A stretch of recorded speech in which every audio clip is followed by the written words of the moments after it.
ఇక America Iran శాంతి ఒప్పందంతో చమురు ధరలు పతనమయ్యాయి. $84 బ్రెంట్ క్రూడ్ ధర పడిపోయింది. హార్మూజ్ జలసంధి ఓపెన్ కావడంతో ఇక స్వేచ్ఛగా చమురు రవాణా జరగనుంది. దీంతో క్రూడ్ ధర ఒక్కసారిగా పడిపోయింది. యుద్ధం ఆగడంతో అటు స్టాక్ మార్కెట్లలో సైతం ఫుల్ జోష్ నెలకొంది.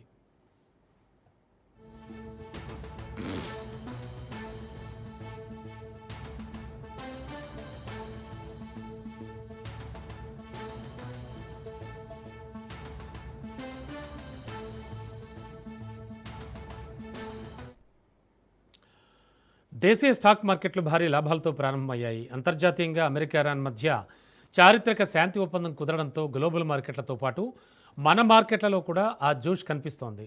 ట్రేడింగ్ ప్రారంభమైన వెంటనే బాంబే స్టాక్ ఎక్స్చేంజ్ సూచీ సెన్సెక్స్ 1200 పాయింట్లకు పైగా లాభపడగా, ఇటు నేషనల్ స్టాక్ ఎక్స్చేంజ్ సూచీ నిఫ్టీ సైతం 400 పాయింట్లకు పైగా పెరిగి ట్రేడింగ్ను కొనసాగిస్తోంది.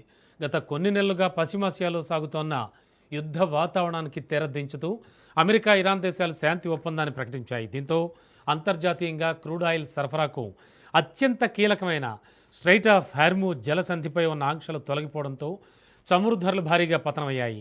ఈ సానుకూల పరిణామాలు భారత ఆర్థిక వ్యవస్థకు ఊతమివ్వడంతో ఇన్వెస్టర్స్ బ్యాంకింగ్, ఆటోమొబైల్, ఎనర్జీ రంగాల షేర్లను కొనుగోలు చేయడానికి అమితాసక్తి చూపిస్తున్నారు.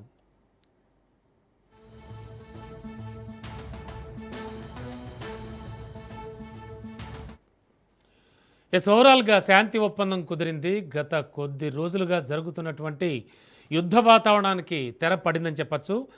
తన ట్రూత్ సోషల్లో ట్రంప్ ఇచ్చినటువంటి ఆ స్టేట్మెంట్ కావచ్చు, అలాగే ఆయన చేసిన పోస్ట్ కావచ్చు, మొత్తం ఓవరాల్గా చూస్తే కనుక మరోవైపు ఇరాన్లో అయితే ఆల్రెడీ నిరసనలు మిన్నట్టుతున్నాయి. అమెరికాకి తలొగ్గడం ఏంటి అనేసి. ఇవన్నీ ఈ పరిస్థితులన్నీ చూసి క్రూడ్ ధర బాగా తగ్గుతోంది. అండ్ అంతేకాకుండా స్టాక్ మార్కెట్లు కూడా చెలరేగిపోతున్నాయని చెప్పచ్చు.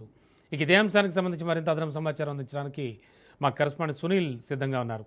Sunil, it's a fantastic day I think. అంటే చాలా రోజుల నుంచి జరుగుతున్న యుద్ధానికి తెరపడింది. బట్ ట్రంప్ పెట్టినటువంటి పోస్టు, అలాగే ట్రంప్ చేసినటువంటి ప్రకటన నమ్మొచ్చా? అండ్ మోరోవర్ స్టాక్ మార్కెట్స్ కూడా మంచి జోరులో ఉన్నాయి. ఎలా అనిపిస్తోంది సునీల్?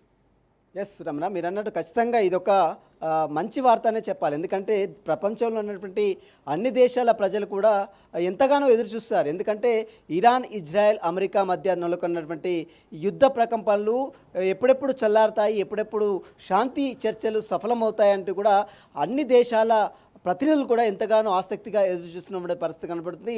ఈ నేపథ్యంలోనే ట్రంప్ చేసినటువంటి ఆసక్తికరమైనటువంటి ఒక ట్విట్టర్లో అన్ని విషయాలు కూడా పొందుపరిచారు. ఇక శాంతి చర్చలు సఫలమయ్యాయి, శాంతి చేకూరే విధంగా అన్ని దేశాలు, అటు అమెరికాతో పాటు ఇజ్రాయెల్, అదేవిధంగా ఇరాన్తో శాంతి ఒప్పందం కుదిరిందంటూ కూడా ట్రంప్ సంచలనమైనటువంటి వ్యాఖ్యలు చేయడం ఇప్పుడు దేశాలు మొత్తం కూడా ప్రపంచంలో ఉన్నటువంటి అన్ని దేశాలు కూడా దేశాల ప్రజలకు ఒక మంచి గుడ్ న్యూస్గా చెప్పవచ్చు. ఎందుకంటే ఇప్పటికే పశ్చిమాసియా దేశాల్లో నెలకొన్నటువంటి యుద్ధ ప్రకంపనల వద్ద హార్మూజ్ జలసంధి పూర్తిగా క్లోజ్ కావడం, ఆ తర్వాత అక్కడి నుంచి అన్ని దేశాలు దాదాపు 25% క్రూడ్ ఆయిల్, అదేవిధంగా పెట్రోల్, డీజిల్ సప్లై చేసుకుంటూ ఉంటుంది. కాబట్టి వాటి ద్వారా భారీగా కంపెనీలకు నష్టం వాటిల్లడం, ఆ నష్టాన్ని మొత్తం కూడా సామాన్య ప్రజల మీద రుద్దే ప్రయత్నం అన్ని ప్రభుత్వాలు చేశాయి. అదేవిధంగా భారతదేశం కూడా చేసింది.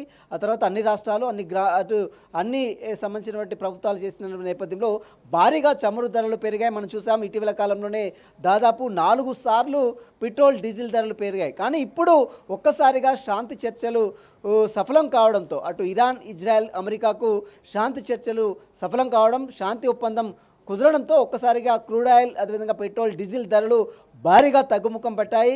ఇక మనం చూడొచ్చు, ఈరోజు ట్రంప్ చేసిన వంటి ఒక ట్విట్టర్ మొత్తం కూడా ప్రపంచంలో ఉన్నటువంటి అన్ని దేశాల నేతలు కూడా ఒక స్వాగతం పలికినటువంటి పరిస్థితి కనబడుతుంది. అయితే గత కొంతకాలంగా పశ్చిమాసియా దేశాల్లో నెలకొన్నటువంటి ఉద్రిక్తమైనటువంటి వాతావరణం నేపథ్యంలో ఎప్పుడు ఏం జరుగుతుంది, ఎప్పుడు ఏం బాంబు వినబడుతుందనే ఆలోచనలో అన్ని ప్రపంచ దేశాలు కూడా ఒక సందిగ్ధంలో ఉన్నటువంటి పరిస్థితి కనబడుతుంది. కాబట్టి ఇప్పుడు ఇరాన్ ఒకవైపు తగ్గేదేలే అన్నట్టు ఇరాన్ సైతము ఇరుచుకబడింది. అదే తరహాలో మరోవైపు ఒకవైపు అమెరికా సైతము, మరోవైపు ఇజ్రాయెల్ సైతము.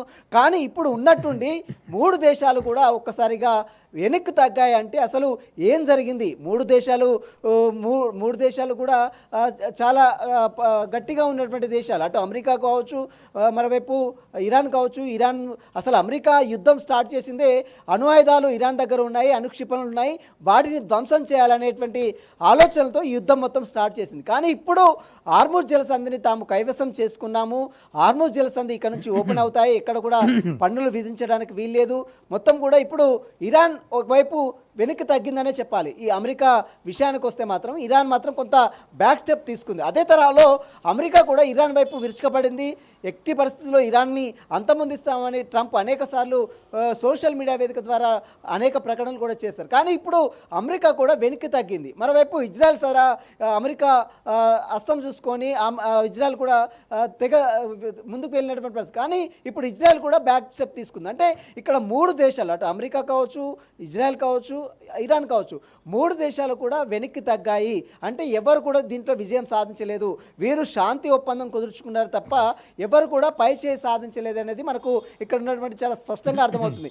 మిగిలినటువంటి దేశాలు మొత్తం కూడా ఒకటి కోరుకున్నాయి. ఎందుకంటే వీరందరూ కూడా శాంతి ఒప్పందం కుదుర్చుకోవాలి, చర్చలు సఫలం కావాలి. ఎందుకంటే ఈ అన్ని దేశాల ప్రజల మీద తీవ్ర ప్రభావం పడుతుంది. ఒకవైపు క్రూడ్ ఆయిల్ ధరలు, స్టాక్ మార్కెట్ ధరలు డమాల్మన్నాయి, మరోవైపు క్రూడ్ ఆయిల్ ధరలు విపరీతంగా గణనీయంగా పెరిగాయి. చమురు, పెట్రోల్, డీజిల్ ధరలు మొత్తం కూడా ఆకాశం అంటుకున్నాయి.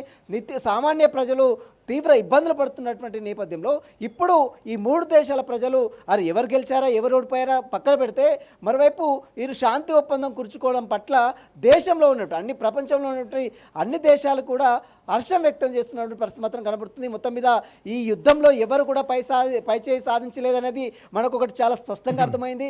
కానీ హార్ముజ్ జలసంధిని మాత్రము అమెరికా కైవసం చేసుకుందనేది ఇక్కడ మనకు చాలా స్పష్టంగా అర్థమవుతుంది. ఎందుకంటే హార్ముజ్ జలసంధిపై ఇప్పటికే అటు ఇరాన్పై పట్టు ఉన్నప్పటికీ కూడా ఇప్పుడు ఆ పట్టు మొత్తం కూడా అమెరికా స్వాధీనపరుచుకుందనేది ట్రంప్ చేసిన వ్యాఖ్యలు చూస్తే మనకు చాలా స్పష్టంగా అర్థమవుతుంది. ఎందుకంటే సుంకం లేదు, ఎవరైనా అక్కడ ఓపెన్ కావాలి, ఎవరైనా అక్కడ నుంచి ముడిచముడు తీసుకుపోవచ్చు అని ట్రంప్ చేయడం, అది కూడా ఇరాన్ ఒప్పుకోవడం, ఇది కొంత అక్కడ ఉన్నటువంటి ఇరాన్లో ఉన్నటువంటి కొంత వ్యతిరేక వర్గం మాత్రం ఇప్పటికే ఈ ఒప్పందంపై కూడా కొంత ఆగ్రహ జ్వాలలు అలుముకుంటున్నటువంటి పరిస్థితి కనబడితే అక్కడ ఉన్నటువంటి కొంతమంది నేతలు కూడా దీన్ని ఓర్చుకోలేని పరిస్థితి మాత్రం చూడవచ్చు. కానీ ఈ అన్ని దేశాలు, అంటే మిగిలినటువంటి అన్ని దేశాలు, భారతదేశంతో పాటు మిగిలినటువంటి అన్ని దేశాలు కూడా ఈ యొక్క ఒప్పందాన్ని మాత్రము స్వాగతిస్తున్నటువంటి పరిస్థితి కనబడితే, ముఖ్యంగా ముడి చమురు సంబంధించిన విషయంలో కావచ్చు, స్టాక్ మార్కెట్ విషయంలో కావచ్చు, మిగిలినటువంటి అన్ని విషయాలపై కూడా తీవ్ర ప్రభావం ఈ పశ్చిమాసియా దేశాల్లో నెలకొన్నటువంటి యుద్ధ ప్రకంపనల నేపథ్యంలో ప్రపంచంలో ఉన్నటువంటి అన్ని దేశాల మీద తీవ్ర ఆర్థిక భారం పడుతుందనేది మనకు యుద్ధం జరిగినప్పుడు మనకు చాలా స్పష్టంగా అర్థమైంది. కాబట్టి ఇప్పుడు శాంతి ఒప్పందం కుదరడం పట్ల అన్ని దేశాల ప్రజలు, అంటే ప్రపంచంలో ఉన్నటువంటి అన్ని దేశాలు కూడా హర్షం వ్యక్తం చేస్తున్నాయి. ఇండియా కూడా శాంతి ఒప్పందం కావాలి, ఎట్టి పరిస్థితుల్లో యుద్ధం జరగొద్దని ఇండియా కూడా కోరుకుంది, పాకిస్తాన్ కూడా అదే కోరుకుంది, మిగిలినటువంటి ఈ దేశాలు మొత్తం కూడా అదే కోరుకున్నాయి. కానీ ఇప్పుడు అమెరికా మరి ఏ విధంగా బ్యాక్ స్టెప్ తీసుకుంది, ఏ విధంగా మళ్ళీ ఫ్యూచర్లో యుద్ధం చేస్తుందా లేదా, మరి ఒకవేళ చేస్తే మరి ఎలాంటి పరిణామాలు చోటు చేసుకునేది మాత్రము ఇంకా చూడాల్సిన చెప్పవచ్చు. ప్రస్తుతం అయితే యుద్ధం అయితే క్లోజ్ అయినట్టే ట్రంప్ చేసినటువంటి ట్విట్టర్ ద్వారా మనకు చాలా స్పష్టంగా అర్థమవుతుంది. ఇక శాంతి ఒప్పందం కుదిరింది, ఎట్టి పరిస్థితుల్లో యుద్ధం జరగదు. మరోవైపు ఈ యొక్క ఒప్పందాలకు సంబంధించిన సంతకాలు స్విట్జర్లాండ్లో చేసుకుంటారని ట్రంప్ కూడా ట్విట్టర్ చేశారు. హార్ముజ్ జలసంధి ఓపెన్ అవుతుంది, అక్కడ నుంచి ఎవరైనా ముడి చమురు తీసుకోవచ్చు, ఎట్టి పరిస్థితుల్లో సుంకాలు లేవు, అంటే ఎక్కడా కూడా పన్ను కట్టడానికి వీల్లేదంటూ కూడా ట్రంప్ ఆసక్తికరమైన వ్యాఖ్యలు చేయడం ఇప్పుడు దేశం మొత్తం కూడా హర్షం వ్యక్తం చేస్తున్న పరిస్థితి కనబడుతుంది. మొత్తం మీద దాదాపు కొన్ని నెలల నుంచి సాగుతున్నటువంటి యుద్ధ ప్రపంచంకు స్వల్ప విరామం అయితే వచ్చిందని అయితే మనకు చాలా స్పష్టంగా అర్థమవుతుంది. Ramana. Right, thank you Sunil.